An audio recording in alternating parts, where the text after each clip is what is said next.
Hello there YouTubers, this is the final product of the build. So far everything's working alright, no leaks, which is brilliant. I thought I was going to have a lot of trouble with leaks after all the welds with all the pipes and that, but no leaks under the car, no leaks underneath the radiator there, which is blowing me mind. I thought I was going to be forever chasing water leaks, but happens to be only a few leaks in the engine bay, which is really good, so pretty happy with that. Now I'm just going to do a quick walk around and then I'll do a quick start up, just to let this listen, and I can actually give you some decent sound quality and video footage with a decent camera. Last time I walked around with the car was just a GoPro and a cheap little mic, so hopefully you get a proper sound of it this time. Really happy with how this has come out. Did not expect it to come out this good at all. Sort of surprised me. Pretty happy with it, pretty chuffed. So.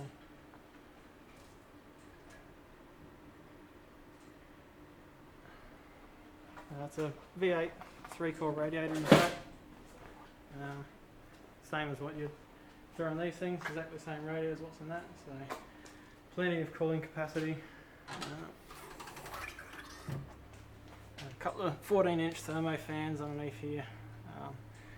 They're just cheap ones. Would be nice if there was actually some better quality fans with better blade designs, which had a bit more static pressure, I guess, to try and really pull the air through the radiator, but that's all that's really available at the moment on the net, so I'm happy with that. It should be alright once the car's driving, get some air into the big duct in the back window for the radiator, so we'll see how it goes. It's going to be interesting, that's for sure. Haven't really seen a setup like this done before on a car, and I thought I might as well give it a go and see if it actually works. So just to give you an idea what goes on is, turn the light on just so you can see. There's a couple of hoses. The bottom one just down here. And that runs into the bottom of the intercooler. This is coming from the radiator after it's being cooled. It runs through the intercooler, comes back out, comes into this little reservoir. Just try to make it so it's a easy way of filling it and just sort of bleeding any air out of it while it's under pressure. From there, the water drops back down and comes through this bottom pipe. This leads to the inlet of the water pump.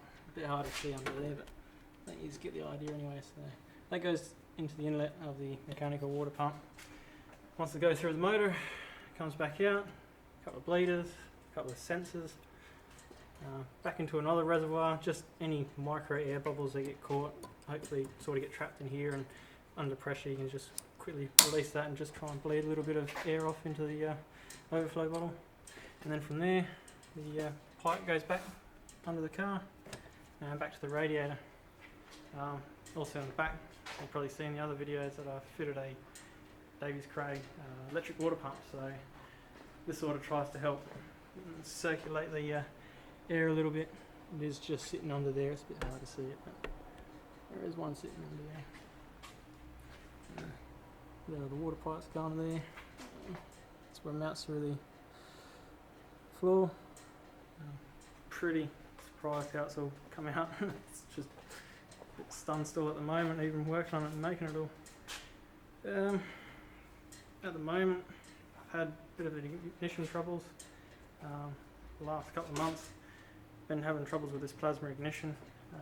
Seems to be that the coils that I had on there before, if you've seen the other videos, I had 4 MSD Blaster SS coils, and that was sending a spark out to the motor, but it was giving off a real dirty spark, so it actually stuffed up the electric side of the plasma. It wasn't a good clean spark, and with the waste coil you have a positive spark and a negative spark in one ignition lead, and with the other coils that I had, it was both, so it was killing the electrical side of the plasma ignition for the adapters. So I had to get rid of that, and it's gone to waste spark mode now instead of single fire. So waste spark meaning that it fires as plugs on the compression stroke and the exhaust stroke. So on the exhaust stroke, hopefully any unburnt fuel will get ignited up and sent out through the turbo. So maybe the unburnt fuel might help spool the turbo up a little bit quicker as well down low. We'll see. at the moment that's what I've had to do to make the plasma adapt. And also another thing that the plasma is now doing is, because it's got such a high discharge output compared to a couple of milliamps of MSD spark, the amperage is so big on this plasma that it's actually interfering the signal on the crank sensor. So I've had to go crazy with a fair bit of earth wires to try and grab the voltage or the high amperage from the plasma before it goes to the crank sensor, but that seems to have helped it a little bit.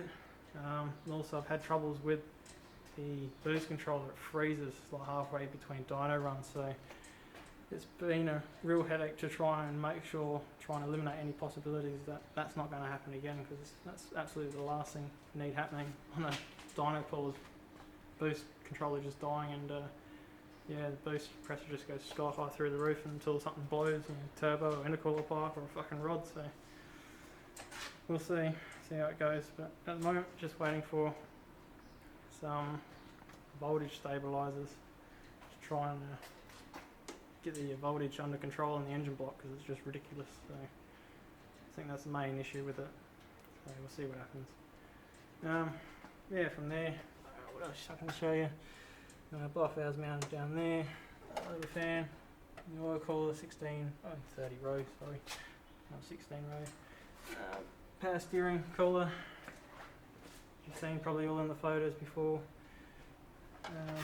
I've done a little bit of a, really just snuck the intercooler pipe just down there, so hopefully this will give me a lot better flow compared to before. The pipe was coming up through this area just here, so it has a real sharp angle, so hopefully with that flow, with the longer bend, it might help with a bit more better performance or something like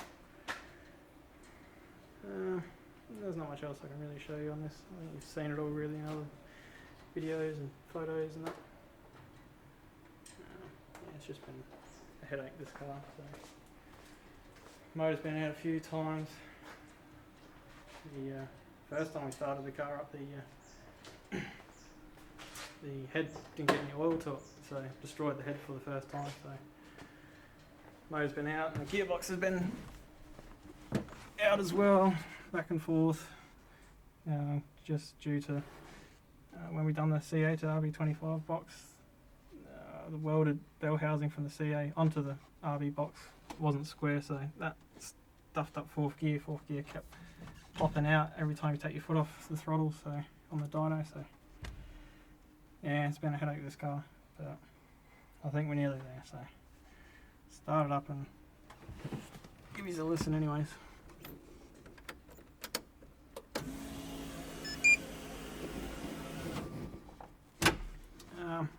This here's the intercooler.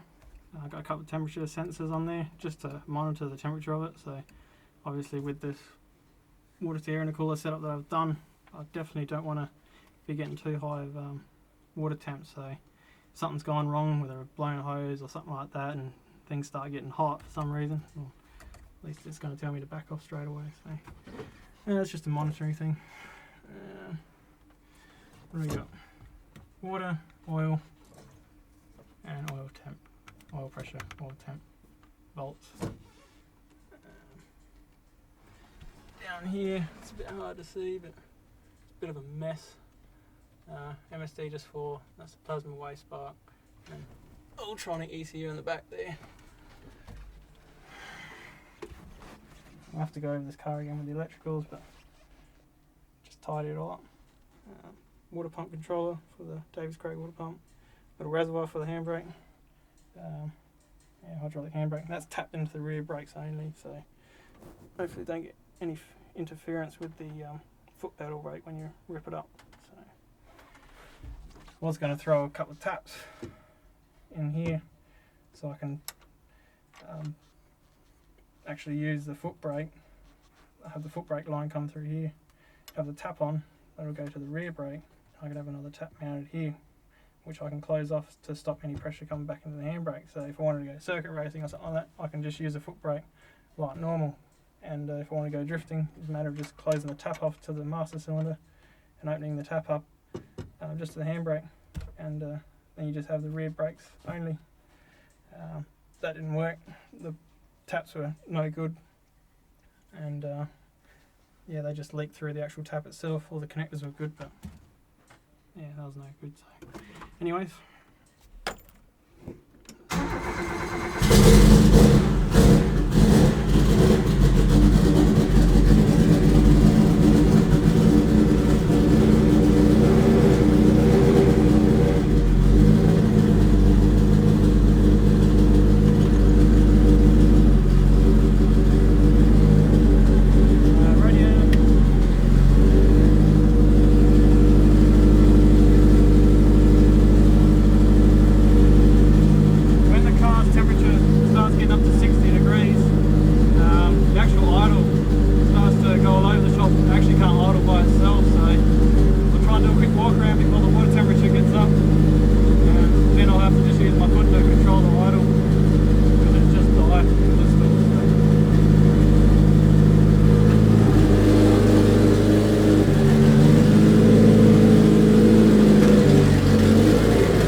after I get these voltage stabilizers, just to try and eliminate some of the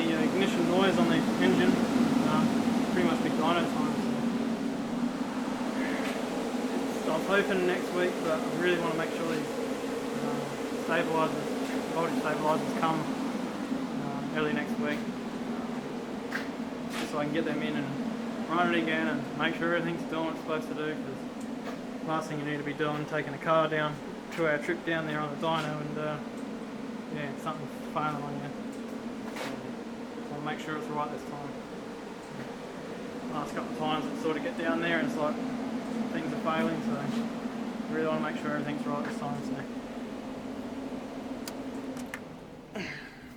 in the meantime, stay tuned and hopefully we get some dyno numbers up soon, and 3 weeks time to drift Matsuri. I'm aiming for it, so fingers crossed we'll get there.